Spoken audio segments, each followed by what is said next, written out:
এখান থেকে বিএনপি যারা আছেন এখানে আমার এখানে বসা অনেক জুলুম অত্যাচার নির্যাতনের শিকার হয়েছেন, জেল জুলুমের শিকার হয়েছেন, পুলিশের পিঠা খাইছেন, দাওয়া খাইছেন, অনেক কিছু কইছেন।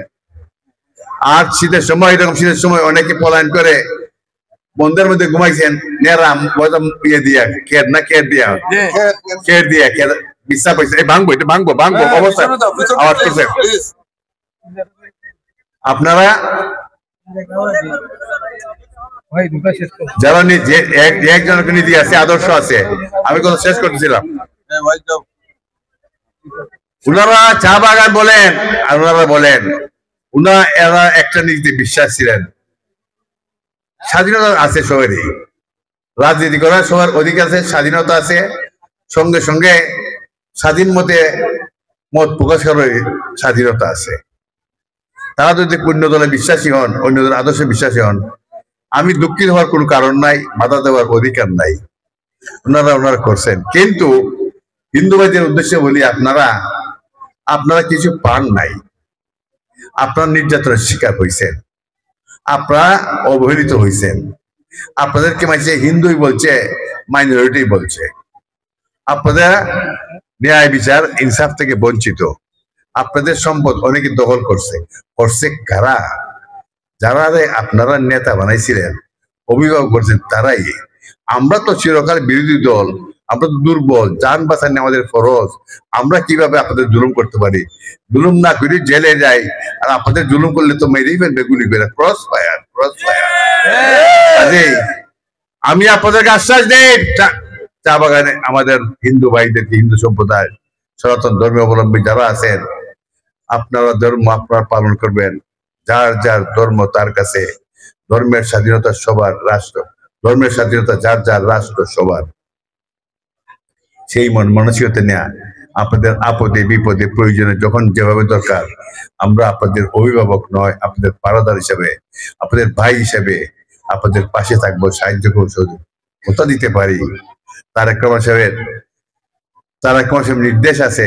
এই জন্য বিগত পূজার মধ্যে আমরা বিএনপি যারা ছিলাম কেউ ঘরে বসে থাকি নাই, প্রত্যেকটা পূজা মণ্ডল পরিদর্শন করেছি, এবং যেভাবে সুন্দর শৃঙ্খলার সহিত আপনারা পূজা উদযাপন করেছেন, আমার মনে হয় বাংলাদেশ স্বাধীন হওয়ার পরে এত সুন্দর পূজা উদযাপন নজিরবিহীন। কালকে যেমন চুনারগড়ে ঐতিহাসিক করলেন সমাবেশ মিছিল, এমনি এইবার যে পূজা হয়েছে চুনারগড় মাধবপুরে তথা সারা দেশে ঐতিহাসিক নজিরবিহীন। আপনারা এর চেয়ে বেশি নিরাপত্তা পাবেন। আপনাদের উপর জুলুম করতে, ট্যাক্স করতে, কেউ আপনার চাঁদাবাজি করতে পারবেন, নিশ্চয়তা দিতে পারে। চা বাগানের অনেক সমস্যা আছে, যেহেতু এই চা বাগানের প্রতিনিধি কেউ নাই, ইতিমধ্যে চা বাগানের বলেছি, আবার যাবো চা বাগানে বলবো। তাদের সমস্যা আমার সমস্যা, আমি সবার প্রতিনিধি চাই। গরিব দুঃখী হিন্দুপুরকে মডার্ন আধুনিক উপজেলা শহর করবো ইনশাআল্লাহ, দুটোটার মধ্যে। সেটা আমি সুযোগ দিন আপনার দেন, তাহলে করতে পারবো, সুযোগ দিলে করতে পারবো। আমি যা বলি আল্লাহ আমাকে সাহায্য করেন, গর্ব করে বলি না, আমি এটা করি, আল্লাহ আমাকে সাহায্য করে।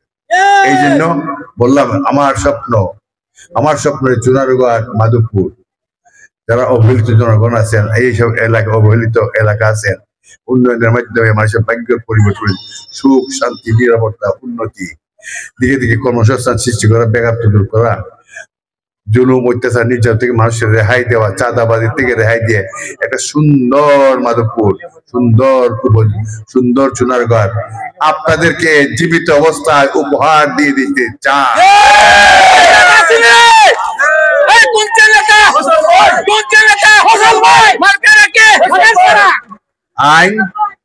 আইন নিজস্ব গতিতে চলবে, আইনের মধ্যে কেউ বাধা দিতে পারবে না, আইনের কেউ হস্তক্ষেপ করতে পারবে না, কেউ চাঁদাবাজি করতে পারে, কেউ জুলুম করতে পারবে না। ফয়সাল সাহেবকে এমপি বানাইলে জুলুম অত্যাচার নির্যাতন চাঁদাবাজি আইনে কেউ হস্তক্ষেপ করতে পারবে না। ওসি সাহেব আর টিএনও সাহেব আর ডিসি সাহেব এসপি সাহেব হাত করে যা খুশি করবেন তা হবে না, আইনে যা বলে তাই হবে।